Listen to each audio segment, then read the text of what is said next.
是至少吃喝玩乐。Hello， 大家好，欢迎来到恋奇在看。这原本是一个 BL 电影电视剧的 reaction 的一个栏目，只是因为版权的问题，所以现在这个栏目就变成了 BL 电影电视剧的推荐与吐槽系列。OK， 那么我们今天全新的第一期栏目就欢迎我们的检察官式的提案。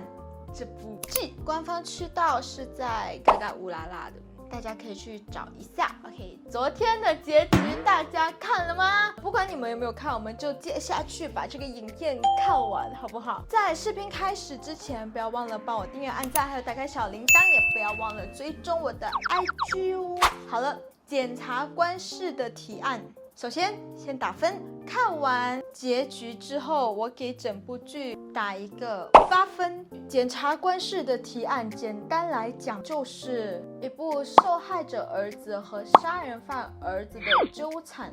并且一起查案的悬疑爱情剧。是的，因为恨意而有了交集，也因为爱意而渐渐失控。总而言之，就是非常的好磕。接下来呢，我们就仔细先说一下这2分扣在哪里，为什么我只给8分的这个分数呢？第一个，我觉得在我这边真的有扣分的一个点是剧情的流畅度。首先，我必须先说明我没有看过小说，所以我不能拿原著和电视剧进行一个比较具体的对比。但是，身为一个看剧的人来说，并且还有一丢丢韩语基础的我，都看得有一点点的混乱。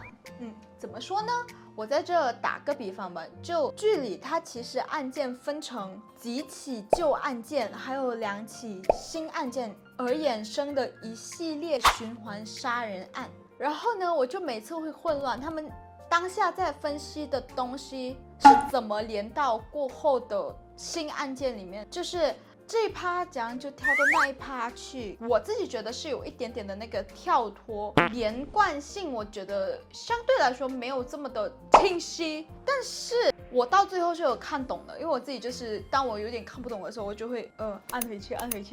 就重新就是去理顺这个案件到底在搞什么。因为我其实是一个剧情派，我喜欢看的 BL 就是有剧情的 BL， 不是只有 NC 系的哈，所以我还是会尝试去理解，然后发现其实这样子的话也能明白吧。但说句公道话，因为它毕竟是一个短篇的那种电视剧，所以电视剧呈现出来的东西可能已经是他们删减过后的最优解了，只是说我觉得有一点点的跳脱，但整体的剧情还是很不错的啦。第二个点，我就觉得一开始就是前第1集、第2集的时候，我们的受的那个眼神戏可能有一点点让我觉得有点出戏。怎么说呢？就我感觉他的眼神有点空洞，而有点接不上那个就是攻的那个给的东西。但他后面的演技又 OK， 就是没有问题，就也挺好的。也有可能就是那是他了解剧本后自己分析出来，觉得当下一切还应该是这种感觉，只是我觉得他演的东西跟我看到的东西可能会让我有点出戏，不是特别大的问题，没有呆若木鸡，人家还是有演技在的，好吧？小韩的演员还是可以的。好啦，接下来呢就到我们快时间。其实整部剧就是有8分的高分，它的那个缺点肯定也没有到太多，对吧？第一点，攻和受的颜值都精准的完全长在我审美点上，就是不是我的理想型的那种审美点，但是在我看 BL 剧里面，2个帅的男人就是特别的养眼，这种审美上。因为金允植就是攻的饰演者楚泰顺或者康泰顺，简直就是斯曼男来的，感觉就是从一个2次元还是1次元走出来的，身材比例很好，而且他很高，就非常的帅，有那种熟男的魅力。然后你再看看朴实宇，就是我们受一切哈的形象，他不是那种，我觉得他不是那种意义上一眼看就很帅的那种帅哥，但是他眼神那种可爱，然后他的那个无辜的那种感觉就很 cute， 但他的腰很细，他的细是那种劲瘦的细，他不像那种竹竿，就是非常非常瘦的那种，身材匀称、腰很细的那种。难怪我们楚泰森会爱上他的一见钟情呢，能理解，能理解。而且他们人设其实我觉得也超级的无敌好。就我们的检察官楚泰森，他看着冷冷的，但是实际上他放下芥蒂之后，从一开始的非常傲娇的攻，在掉马之后变得非常温柔，宠妻狂魔，而且超爱吃醋。我觉得这种反差拿捏的将将好，非常好嗑。然后一切哈就是我们的朴叙玉饰演的一切哈呢，他就是前期看起来柔柔弱弱的，但是呢他又透着一股坚韧，而且他也是挺聪明的，不是那种傻白甜的人设。而且我严重怀疑他是个颜控，不然怎么可能会在公楚泰森对他有敌意的情况下会主动呢？哦，偷偷透露一下，他们这样那样的第一次，可是一切他主动的哦，酒后主动的哦。请原谅我还是一个肤浅的人，但是我必须说，没有对比就没有伤害。他们的恩熙shit，他们的床shit太欲了吧！我说了嘛，之前他们的身材都很好，检察官那个匀称的身材，然后再他牵动了他全身的肌肉，他的 six pack， 哇，他的肱二头肌太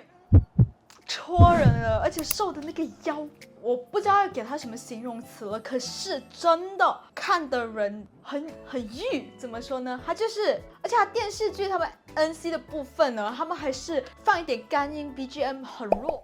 然后就让人沉浸式，好像在勾引我一样。我的天，他们简直就是性张力拉满，夯爆了，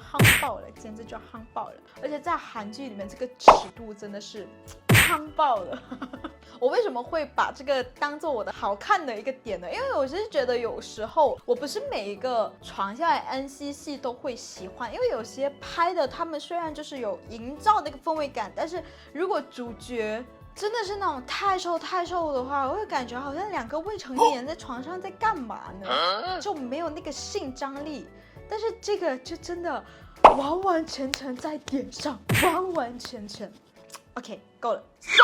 好，我们来正经一下吧，总不能只是这种肤浅的好看之处啊。除去我刚刚说的剧情有点不流畅的混乱以外呢，我觉得剧情方面还是有吸引我，并且让我继续看下去的这个动力的，因为它不是那种 A to B 很直白的那种呈现方式，它里面的每个角色都有自己的挣扎，有自己的过往，在一个短篇电视剧里面，这个已经是人设非常饱满的一个很好的作品吧，可以这么说。我还是有从这些小细节的地方看到这个剧的诚意的，就比如说每个角色会变到我们在剧里当下的样子，他们都是有一个过程和一个起承转合的，还有原因的。就像我们的公说起楚泰森，他发现他爸爸被杀之后的那一段时间，其实是一个非常压抑的状态，所以支撑他活下去的就是对杀害者和杀害者儿子的恨。所以呢，他见到杀害者儿子，他才会有我们开头看到的那一系列的反应。所以我觉得是一个饱满的人物状态。受的话就是另外一种的感觉，他们两个都活得很糟，但是受他虽然内心里面可能是不相信爸爸，他可能一半吧，要相信不相信我爸爸到底有没有杀人，也是活在这种自我怀疑里面，然后他又寄人篱下，所以你刚开始看到他的时候，他就是会畏首畏尾的忍气吞声的。但必须说他在活得很糟糕的情况下，他没有扭曲，还保留了一个善良的心，但他又不是那种白莲花的那种感觉，他没有对自己放弃，他也有想要挣扎找到真相。对，所以我觉得这些有被拍出来的那种多面性，瞬间让这部剧立体起来了，有没有？总结就是好看爱看，多拍。